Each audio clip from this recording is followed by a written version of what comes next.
तुमने कभी सोचा है कि अगर तुम्हारे शहर में एक 9 फुट लंबा पेल आदमी एक पोलाइट स्माइल के साथ तुम्हें देख रहा हो और तुम कुछ भी ना कर पा रहे हो। ये कहानी है उस रात की जब टॉल मैन मेरे सपनों को और डर को सच में मिला दिया। तो हम सबको मिस्टर विन स्कॉट बहुत पसंद थे। वो कभी बुरा नहीं मानते थे जब हम उनकी प्रॉपर्टी में खेलते थे और हर हेलोवीन पे सबसे बेस्ट कैंडीज वही देते थे। इसलिए जब हमने सुना कि टॉल मैन ने उन्हें ले लिया तो सभी को बुरा लगा। तुमने शायद कभी टॉल मैन का नाम नहीं सुना होगा। वो हमारे शहर का पुराना लेजेंड है। लोग कहते हैं कि उन्होंने उसे देखा है।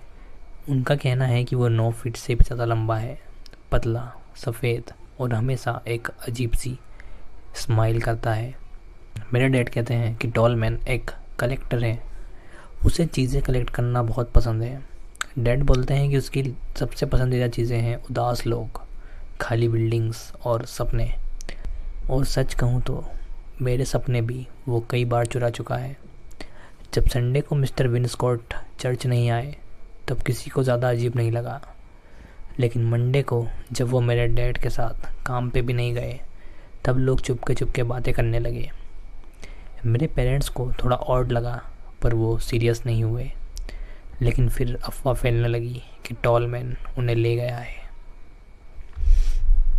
मेरे क्लास का एक लड़का जैक तो ये तक बोल रहा था कि उसने टॉल मैन को विन स्कॉट सर के घर के अंदर विंडो से देखा है। मैंने ये बात अपने पेरेंट्स को बताई पर वो बस हंस दिए। मैं और टाइलर रोज़ स्कूल के बाद साइकिल चलाते हुए मिस्टर विन स्कॉट के घर के आगे से निकलते थे, क्योंकि हमें रोरी के घर जाना होता था। लेकिन हम कभी भी रुकते नहीं थे और ना ही झाँक कर खिड़की की तरह देखते थे। लेकिन एक दिन हम रोरी के घर थोड़ा ज़्यादा देर तक खेल गए। जब अंधेरा होने लगा हमने पेरेंट्स से स्लीप ओवर की परमिशन मांगी। टाइलर को परमिशन मिल गई पर मुझे नहीं। जब मैं अपनी साइकिल लेकर घर वापस जा रहा था, क्यूरोसिटी की वजह से मैंने पीछे एक छोटी सी नज़र डाली मिस्टर विन स्कॉट के घर के अंदर और वहीं सब कुछ ख़त्म हो गया। घर की लाइट्स ऑन थी और एकदम से मेरी नज़र सीधी खिड़की पर थी। वहाँ पर टॉल मैन था। वो मुझे देख रहा था। मेरी सांसें अटक गई। साइकिल के पैडल के पैर फिसल गए, लेकिन आंखें उस चेहरे से एक पल के लिए भी नहीं हटी। बस घबराहट में मैं अपनी पूरी स्पीड से घर भागने लगा। अगली सुबह स्कूल में मैंने रॉडी और टेलर को सब कुछ बताया, पर उन्होंने भी मुझ पर विश्वास नहीं किया। तब मुझे समझ आया कि अगर मैंने उन्हें प्रूफ नहीं दिखाया तो वो मुझे भी झूठा समझेंगे। तो हमने रात का वेट किया और फिर साइकिल लेके मिस्टर विन स्कॉट के घर चल दिए। और वहाँ टॉल मैन फ्रंट डोर के ऊपर विंडो से हमें देख रहा था। डोर इतना बड़ा था कि टॉल मैन कम से कम 10 फीट लंबा लग रहा था और उसके चेहरे पे एक अजीब सी स्माइल थी।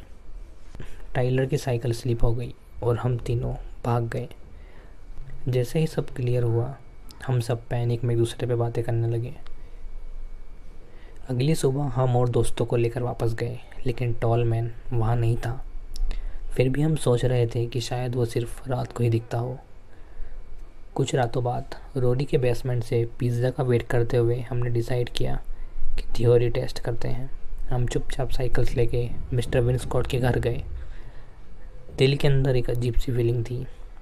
एक तरफ चाह रहे थे कि टॉल मैन वहाँ हो और दूसरी तरफ दुआ कर रहे थे कि वो ना हो। जैसे ही हम मिस्टर विन स्कॉट के घर के यहाँ गए, टॉल मैन विंडो से दिखाई दिया। इस बार वो स्माइल नहीं कर रहा था, वो गुस्से में था। रोडी बोलता है कि वो गुस्सा है, वो चाहता है हम दूर रहें। टाइलर बोलता है कि मुझे समझ नहीं आता वो सिर्फ रात को क्यों नहीं दिखता है। मुझे समझ नहीं आता कि वो सिर्फ रात को क्यों दिखता है। और मैं, मत फ़ोटो खींचो, उसका गुस्सा और बढ़ जाएगा। रोडी बोलता है शायद वो दिन में भी देख रहा है, पर पोर्च लाइट सिर्फ रात की विंडो पे पड़ती है। और फिर आया मैट, टाइलर का टीनेज वाला भाई। मैट ड्राइवे और स्टोन पाथ से पोर्च तक गया और सीधा दरवाजे के सामने खड़ा हुआ। और वो अंदर गाली देने लगा और फिर एकदम से भाग पड़ा पोर्च से नीचे, पाथ से ड्राइव वे क्रॉस करके सीधा सड़क तक जहां हम वेट कर रहे थे। मैट ने सांस फूलते हुए बोला, कोई टॉल मैन नहीं है, पुलिस बुलाओ अभी। और वो सही था। पुलिस ने दरवाज़ा तोड़कर फॉयर में मिस्टर विंस्कॉट का लटका हुआ बॉडी काट के नीचे उतारा। बॉडी धीरे धीरे पिघल रही थी, जैसे दिनों से हम विंडोज से देख रहे थे। कोई नोट नहीं, कोई अलविदा नहीं, बस एक अकेला मिडल एज आदमी जो छुपी हुई डिप्रेशन से स्ट्रगल कर रहा था। कई हफ्ते बीत गए और शहर वालों का ध्यान हटा। टाइलर और रूरी भी बात करना बंद कर दिए। सब आगे बढ़ गए सबके साथ, बस मैं नहीं। वो पहली बार जब मैं टॉल मैन अकेला देखा था। मैंने मिस्टर विंस्कॉट को किचन में अकेला डिनर करते देखा था, लेकिन ऊपर बेडरूम की खिड़की में इम्पॉसिबली लंबा पेल आदमी मेरे सामने था और वो स्माइल कर रहा था। शायद टॉल मैन अभी भी कहीं छुप कर तुम्हें देख रहा हो और उसका असली चेहरा कभी सामने ना आए।